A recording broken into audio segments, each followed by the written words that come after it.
নমস্কার বন্ধুরা, আপনাদের সঙ্গে আমি সুমন। আর আজ আপনাদের দেখাবো একটা খুব ভালো জিনিস। সেটা হচ্ছে আমাদের বাড়ির একটা মানকচু, 4 ফুটের, প্রায় 3.5 থেকে 4 ফুট উচ্চতার একটা মানকচু। এই মানকচুটা গোড়া থেকে খানিকটা ভেঙে গেছে, তার জন্য লাগছে সামনে কিছু। এই দেখুন এই মানকচুটা, বাবা খুব বড়। এই যে দেখতে পাচ্ছেন মানকচুটা গোড়া থেকে হাওয়ায় পড়ে গিয়ে ভেঙে গেছে, না হলে এটা আরও বড় হতো।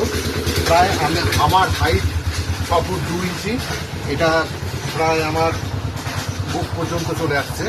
4 ফুট হবে, ব্যাকা রয়েছে, আর নিচে আরও ছিল, কিন্তু ওটা ভেঙে যাওয়ার জন্য এটা হাইটটা এটা লাগছে।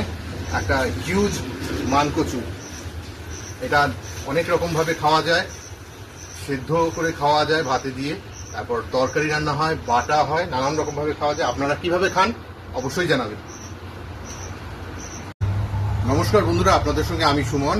আর আজ আপনাদের দেখাবো একটা খুব ভালো জিনিস।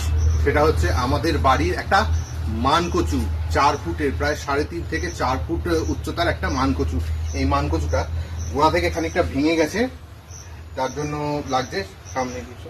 এই দেখুন এই মানকচুটা, বাবা খুব বড়। এই যে দেখতে পাচ্ছেন মানকচুটা গোড়া থেকে হাওয়ায় পড়ে গিয়ে ভেঙে গেছে, না হলে এটা আরও বড় হতো। প্রায় আমার হাইট 6 ফুট 2 ইঞ্চি, এটা প্রায় আমার বুক পর্যন্ত চলে আসছে। 4 ফুট হবে, ব্যাকা রয়েছে, আর নিচে আরও ছিল, কিন্তু ওটা ভেঙে যাওয়ার জন্য এটা হাইটটা এটা লাগছে। একটা হিউজ মানকচু, এটা অনেক রকমভাবে খাওয়া যায়। সেদ্ধ করে খাওয়া যায় ভাতে দিয়ে, তারপর তরকারি রান্না হয়, বাটা হয়, নানান রকমভাবে খাওয়া যায়। আপনারা কিভাবে খান অবশ্যই জানাবেন।